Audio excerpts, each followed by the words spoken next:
राजा की परीक्षा। प्राचीन समय की बात है। वर्धना नामक एक समृद्ध राज्य था, जहां एक बुद्धिमान और न्यायप्रिय राजा वीरेंद्र का शासन था। उन्होंने अपने राज्य को युद्ध और शांति दोनों में सफलतापूर्वक चलाया और अपने लोगों की भलाई सुनिश्चित की। उनका एकमात्र पुत्र राजकुमार आर्यन राजगद्दी का उत्तराधिकारी था, लेकिन वह विलासिता में डूबा रहता था और प्रजा के संघर्षों से अनजान था। समय बीतता गया और राजा वीरेंद्र वृद्ध हो चले। उन्हें अपने राज्य के भविष्य की चिंता सताने लगी। वे चाहते थे कि आर्यन एक महान शासक बने, केवल नाम से नहीं बल्कि अपने कर्मों से भी। इसलिए उन्होंने अपने पुत्र की बुद्धि, शक्ति और करुणा की परीक्षा लेने का निश्चय किया। राजा की चुनौती। एक संध्या राजा ने अपने पुत्र को राज दरबार में बुलाया और कहा, पुत्र, अब समय आ गया है कि तुम यह सिद्ध करो कि तुम राजगद्दी के योग्य हो।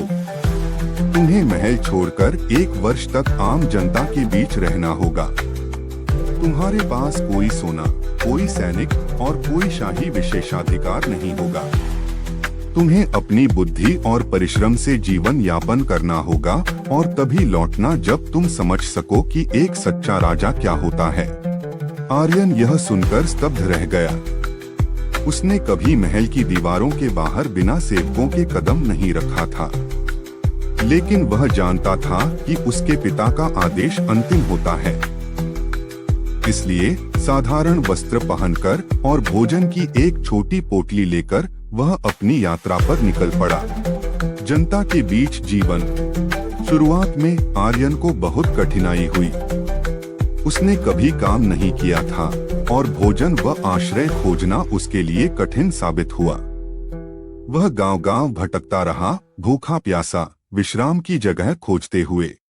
एक दिन उसकी मुलाकात राघव नामक एक गरीब किसान से हुई, जिसने उसे भोजन देने के बदले खेतों में काम करने का प्रस्ताव दिया। आर्यन हालांकि अनिच्छुक था, पर उसने सहमति जताई। उसके हाथ, जो कभी तलवार पकड़ते थे, अब हल चलाने से दुखने लगे। लेकिन जैसे जैसे दिन बीते, उसने किसानों की कठिनाइयों को समझना शुरू किया। सूखा, भारी कर और कठोर परिश्रम।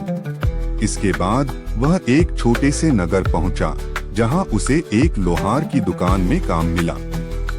वृद्ध लोहार, जिसका नाम किरण था, उसे धैर्य और मेहनत का मूल्य सिखाने लगा। राजा भी एक लोहार की तरह होता है, किरण ने कहा। जैसे हम आग और हथौड़े से धातु को आकार देते हैं, वैसे ही एक शासक को बुद्धि और न्याय से अपने राज्य को संवारना चाहिए। आर्यन ध्यान से सुनता और सीखता रहा। उसने देखा कि भ्रष्ट अधिकारी और लालची जमींदार गरीबों का शोषण कर रहे थे। उसने जहां संभव हो मदद की और अपनी चतुराई से विवादों को हल किया।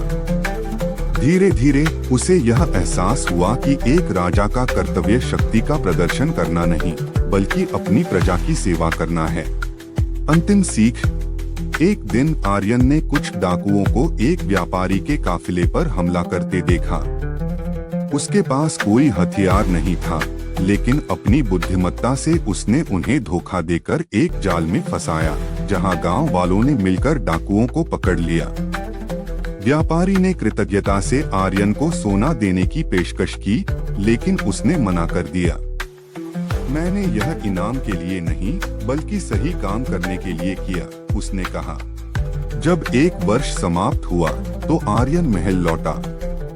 वह बिगड़ैल राजकुमार नहीं था, बल्कि एक ऐसा व्यक्ति था जिसने संघर्ष, कर्तव्य और न्याय को समझा था। वह अपने पिता के सामने झुका, जिन्होंने मुस्कुराते हुए कहा, तुमने परीक्षा उत्तीर्ण कर ली पुत्र। अब तुमने सीख लिया है कि सच्चा राजा वह नहीं होता जो शक्ति से शासन करे, बल्कि वह होता है जो प्रेम और बुद्धिमत्ता से अपनी प्रजा की सेवा करे।